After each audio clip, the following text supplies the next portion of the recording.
तर आज आपण भातावर अशा प्रकारे अंडी फोडून एक भन्नाट अशी रेसिपी तयार करणार आहोत। ही रेसिपी आपल्या सगळ्यांच्याच परिचित आहे, पण ही रेसिपी मी थोड्या वेगळ्या पद्धतीने दाखवलेली आहे।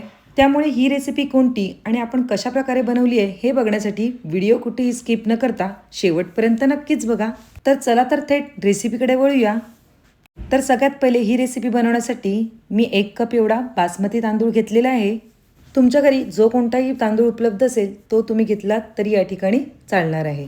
फक्त इंद्रायणी तांदूळ सोडून बाकी कोणताही तांदूळ या ठिकाणी घेतला तरी चालणार आहे, कारण की इंद्रायणी तांदूळ चिकट होतो। जर तुम्हाला आवडत असेल तरी तो घेतला तरी चालणार आहे। आता हा बासमती तांदूळ आपल्याला 2 ते 3 वेळा स्वच्छ असा पाण्यातून धुवून घ्यायचा आहे आणि त्यानंतर यामधलं पाणी काढून आपल्याला हा तांदूळ अर्ध्या तासासाठी भिजत ठेवायचा आहे। त्यामध्ये भरपूर पाणी घालून घेऊया आणि झाकून बाजूला ठेवून देऊया। तर ही रेसिपी बनवण्यासाठी या ठिकाणी आपल्याला बरेच कांदे लागणार आहेत।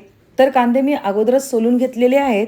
आता हे कांदे आपल्याला स्लायसरच्या सहाय्याने व्यवस्थित असे स्लाइस करून घ्यायचे आहेत। आणि तुमच्याकडे जर स्लायसर नसेल तर तुम्ही सुरीच्या सहाय्याने पातळ लांबडा कांदा कापून घेऊ शकता। तसेच तोपर्यंत तुम्ही सांगा तुम्ही आपल्या चॅनलला सबस्क्राईब केलेत की नाही। जर सबस्क्राईब केलं असेल तर ठीकच आहे, आणि जर सबस्क्राईब केलं नसेल तर पटकन सबस्क्राईब करा, म्हणजे असेच साधे सोपे खमंग आणि चविष्ट रेसिपी तुम्हाला नेहमी बघायला भेटतील। तर या ठिकाणी आपला कांदा बारीक असा स्लाइस करून झालेला आहे। आता आपल्याला या कांद्याचे 2 भाग करून घ्यायचे। का 2 भाग करायचे याचे मी तुम्हाला पुढे सांगणारच आहे। तर आपण याचे 2 भाग करून घेऊया। आता या रेसिपीसाठी अजून काय काय लागणार आहे ते बघून घेऊया। आलं आणि लसूण मी अगोदरच सोलून घेतलेले आहे आणि तसेच 2 मिरच्या मधून कापून घेतलेल्या आहेत। तर या ठिकाणी 2 मीडियम साईजची मी टोमॅटो घेतलेली आहेत, ती सुद्धा आपल्याला बारीक अशी कापून घ्यायची आहेत। तर ती सुद्धा आपण बारीक कापून घेऊया। आपला तांदूळ भिजेपर्यंत अर्धा तास होईपर्यंत आपण ही जी सगळी कामं आहेत ती करून घ्यायची आहेत, म्हणजे आपला वेळ सुद्धा वाचेल आणि आपली रेसिपी सुद्धा वेळेत होईल। टोमॅटो चिरून झाल्यानंतर या ठिकाणी आलं आणि लसूण मी दगडी खलबत्त्यामध्ये बारीक करून घेणार आहे। त्यामुळे आपली रेसिपीची चव ही दुपटीने वाढणार आहे। आलं आणि लसूण बारीक झाल्यानंतर आता एका बाजूला ठेवून देऊया आणि त्यानंतर आपल्याला काय काय खडे मसाले लागणार आहेत ते बघून घेऊया। तर या ठिकाणी तेजपत्ता, दालचिनी, लवंग, मोठी वेलची, लहान वेलची, चक्रफूल, जावेत्री हे सगळं आपल्याला लागणार आहे। हे सर्व करता करता आपल्या इथे अर्धा तास झालेला आहे। आता या ठिकाणी आपला जो अर्धा तास भिजत घातलेला तांदूळ आहे तो आपल्याला ह्याच्यामध्ये छान असं उकळून घ्यायचं आहे। पण त्यामध्ये अगोदर आपण जे घेतलेले खडे मसाले त्यातले सर्व अर्धे खडे मसाले ह्यामध्ये आपल्याला घालून घ्यायचे आहेत। त्यानंतर ह्या तांदळामधलं आपल्याला सगळं पाणी काढून घ्यायचं आहे आणि हा तांदूळ ह्या पाण्यामध्ये घालून घ्यायचा आहे। सर्व तांदूळ यामध्ये घातल्यानंतर आपल्याला यामध्ये जाडं मीठ घालून घ्यायचं आहे। तर मी येथे 1.5 चमचा एवढं जाडं मीठ घालून घेतलेलं आहे आणि तसेच तांदूळ मोकळा होण्यासाठी अर्धा लिंबूसुद्धा पिळून घेतलेला आहे। तांदूळ छान मोकळा आणि सुटसुटीत होण्यासाठी मी येथे भरपूर सारं पाणी घातलेलं आहे। झाराच्या सहाय्याने सगळा तांदूळ एकदम व्यवस्थित मिक्स करून घेऊया। ही सर्व तयारी बघितल्यानंतर नक्कीच तुम्हाला अंदाज या ठिकाणी आला असेल की आज आपण येथे काय बनवणार आहोत। तर आज आपण या ठिकाणी अंडा पुलाव म्हणजेच अंडा बिर्याणी बनवणार आहोत। पण ही अंडा बिर्याणी आपण थोड्या वेगळ्या पद्धतीने बनवणार आहोत। तर या ठिकाणी आपल्याला अर्धवट कचवट असा हा भात शिजवून घ्यायचा आहे। तर अजूनपर्यंत आपला भात व्यवस्थित शिजला नाही आहे। पुन्हा 1 ते 2 मिनिटांनी आपल्या भाताला एकदम छान अशी खळखळून उकळी आलेली आहे आणि या ठिकाणी आपला भाताचे म्हणजे तांदळाचे 2 तुकडे होत आहेत, म्हणजे आपला भात हा व्यवस्थित असा अर्धवट शिजलेला आहे। आता आपल्याला गॅस बंद करून घ्यायचा आहे आणि हा जो भात आहे तो आपल्याला या चाळणीवर काढून घ्यायचा आहे। खाली मी पातेलं ठेवून घेतलेलं आहे। तर सर्व भात आपण ह्या चाळणीवर काढून घेऊया। तुम्ही इथे बघू शकता आपला भात एकदम मस्तपैकी व्यवस्थित मोकळा असा झालेला आहे। झाराच्या सहाय्याने हा जो आपला भात आहे तो व्यवस्थित आपण पसरवून घेऊया, म्हणजे तो छान असा मोकळा होईल। त्यानंतर या ठिकाणी आपल्याला 2 बटाटे घ्यायचे आहेत। मी अगोदरच बटाटी स्वच्छ धुवून घेतलेली आहेत। आता ह्याच्या आपल्याला मीडियम साईजच्या कापा करून घ्यायच्या आहेत। एकदम बारीक सुद्धा नाही, मीडियम अशा आपल्याला ह्याच्या स्लाइस करून घ्यायच्या आहेत। त्यानंतर एका बाउलमध्ये पाणी घेऊन ह्या ज्या कापा आहेत ते व्यवस्थित धुवून घ्यायचे आहेत आणि त्यातलं पाणी संपूर्ण काढून घ्यायचं आहे आणि त्यामध्ये आपल्याला काही मसाले घालायचे आहेत। त्यामध्ये आपल्याला बेसिक मसालेच घालायचे आहेत, म्हणजेच हळद, मीठ आणि मसाला। हे व्यवस्थित मिक्स केल्यानंतर आपल्याला गॅसवर पॅन ठेवून घ्यायचं आहे आणि त्यामध्ये 1 पळीच तेल घालून घ्यायचं आहे। तेल व्यवस्थित गरम झालं की आपण मीठ मसाला लावून घेतलेल्या ज्या कापा आहेत त्या या पॅनमध्ये सगळीकडे व्यवस्थित ठेवून घ्यायच्या आहेत आणि आपल्याला हे हलकासर शिजवून घ्यायचे आहेत, एकदम जास्त सुद्धा शिजवून घ्यायचे नाही आहेत। आणि या कापा कशा आणि कधी वापरायच्या ते सुद्धा मी तुम्हाला सांगणार आहे। फक्त एकदाच आलटी पलटी करून घ्यायचे आहेत ह्या कापा आणि त्यानंतर त्या तशाच ठेवून द्यायच्या आहेत। त्यानंतर कढईमध्ये तेल घालून घ्यायचं आहे। या ठिकाणी तेल थोडं जास्त प्रमाणामध्ये घालून घ्यायचं आहे, कारण आता आपण जो अर्धा बाजूला काढून ठेवलेला कांदा आहे तो यामध्ये आपल्याला तळून घ्यायचा आहे। तर या ठिकाणी आपण अर्धा कांदा यामध्ये घालून घेतलेला आहे आणि हा आपल्याला व्यवस्थित असा तळून घ्यायचा आहे। जवळपास आपण ज्याप्रमाणे आपण बरिस्त्याला कांदा करतो म्हणजेच बिर्याणी तयार करण्यासाठी त्याप्रमाणे आपल्याला हा कांदा आहे तो एकदम छान असा व्यवस्थित डार्क ब्राऊन कलरचा करून घ्यायचा आहे।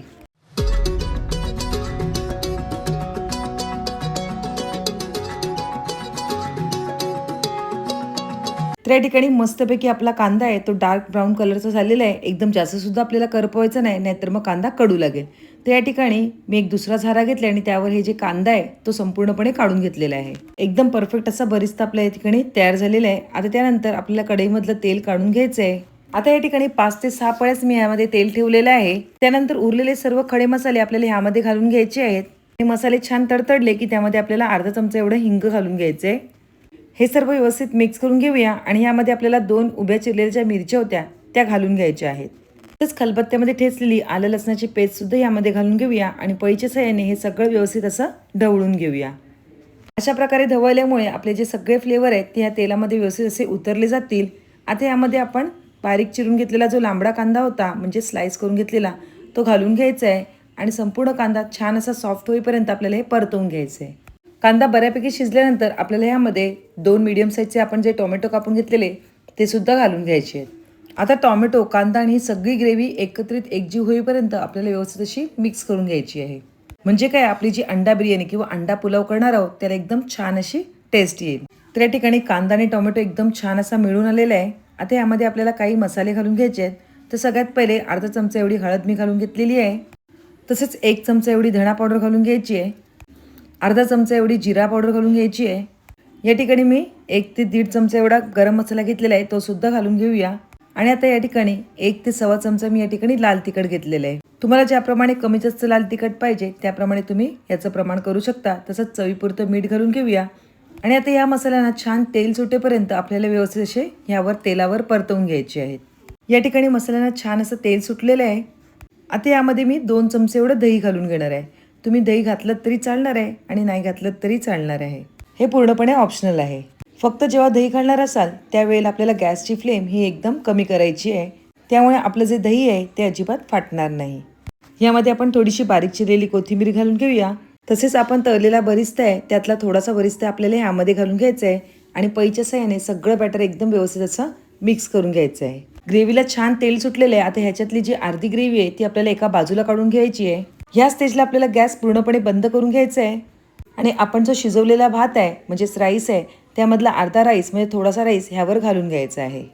हा भात व्यवस्थित पसरून झाल्यानंतर आपण तयार करून घेतलेला जो बरिस्ता आहे तो यावर थोडा थोडा घालून घ्यायचा आहे आणि त्यानंतर थोडीशी बारीक चिरलेली कोथिंबीर सुद्धा यावर घालून घ्यायची आहे. जर तुमच्याकडे पुदिना असेल तर तुम्ही या ठिकाणी पुदिना घातला तरी चालणार आहे. आता या ठिकाणी आपण जे तळून घेतलेले जे बटाट्याचे काप आहेत ते यावर ठेवून घ्यायचे आहेत. तर सर्व काप आपण यावर घालून घेतलेले आहेत. आता आपली जी उरलेली ग्रेव्ही आहे ती यावर घालून घ्यायची आहे आणि सगळीकडे व्यवस्थित अशी पसरवून घ्यायची आहे. तर चमच्याच्या साहाय्याने आपल्याला ही जी ग्रेव्ही आहे ती सगळीकडे व्यवस्थित अशी पसरवून घ्यायची आहे. त्यानंतर आपण जो तयार करून घेतलेला बरिस्ता आहे तो सुद्धा यावर थोडा थोडा करून घालून घ्यायचा आहे. अशा प्रकारे बरिस्त्याचे लेअर लावल्यामुळे आपली जी बिर्याणी किंवा अंडा पुलाव आहे तो एकदम छान तयार होणार आहे. पुन्हा त्यावर बारीक चिरलेली कोथिंबीर घालून घेऊया आणि आपला जो राईस आहे त्यातला थोडा राईस पुन्हा आपण यावर घालून घ्यायचा आहे. सगळा भात म्हणजे सगळा राईस यावर टाकल्यानंतर आपल्याला यावर पुन्हा थोडासा राहिलेला बरिस्ता घालून घ्यायचा आहे आणि तसेच बारीक चिरलेली कोथिंबीर सुद्धा घालून घ्यायची आहे. वाव, दिसायलाच एवढं यम्मी दिसते ना. आता पुन्हा आपल्याला एकदम शेवटचा जो उरलेला सगळा राईस आहे म्हणजे भात आहे तो यावर घालून घ्यायचा आहे. आता या ठिकाणी पळीच्या साहाय्याने आपल्याला हलकेसर होल करून घ्यायचे आहेत. म्हणजेच काय, आपण जेव्हा यामध्ये अंडी घालू ना तेव्हा ही अंडी एकदम परफेक्ट अशा गोल आकारामध्ये राहतील. बघितलं नाही, एकदम परफेक्ट अशी आपली गोलच्या गोल अंडी या ठिकाणी पडली जातात. आणि खरं सांगितलं ना, आपल्याला अशा प्रकारे बिर्याणी केल्यामुळे वेगळ्या प्रकारे अंडी उकडण्याची अजिबात गरज लागत नाही आणि या ठिकाणी आपली अंडा बिर्याणी एकदम वाव अशी तयार होते. तर या ठिकाणी मी 5 अंड्यांचा उपयोग केलेला आहे. आता या अंड्यांना सुद्धा छान चव येण्यासाठी या ठिकाणी मी यावर थोडंसं मीठ घालून घेतलेलं आहे आणि तसेच त्यावर थोडासा लाल तिखट सुद्धा घालून घेतलेला आहे. बारीक चिरलेली कोथिंबीर घालून घेऊया आणि एकदम राहिलेला तो शेवटचा बरिस्ता आहे तो सुद्धा यावर आपण घालून घ्यायचा आहे. आता यावर आपल्याला वाफेवर झाकण ठेवून घ्यायचं आहे आणि तसेच मेन पॉईंट म्हणजे आपल्याला काय करायचं आहे, आपली बिर्याणी खाली करपू नये यासाठी गॅसवर आपल्याला एक जाड बुंडाचा तवा ठेवायचा आहे आणि त्यावर ही बिर्याणी ठेवून घ्यायची आहे आणि गॅस एकदम मंद आचेवर ठेवून द्यायचा आहे. आता एक 5 ते 7 मिनिटानंतर आपण चेक करून घेऊया.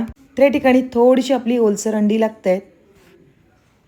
आता पुन्हा एक 2 ते 3 मिनटं आपण फक्त याला झाकण ठेवायचं आहे आणि 2 ते 3 मिनिटं झाल्यानंतर वाव, येते मस्तपैकी बिर्याणीची वाफ आणि या ठिकाणी आपली अंडी सुद्धा एकदम व्यवस्थित अशी शिजली गेलेली आहेत.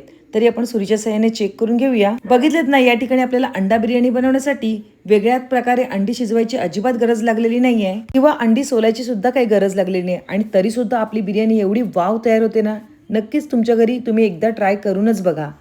टेक्स्चर बघून तर वाव, खरंच खूपच छान येते आपली बिर्याणी तयार झालेली आहे. जर तुम्हाला माझी आजची ही रेसिपी आवडली असेल तर तुम्ही कोणत्या ठिकाणाहून बघताय ते नक्कीच मला कळवा.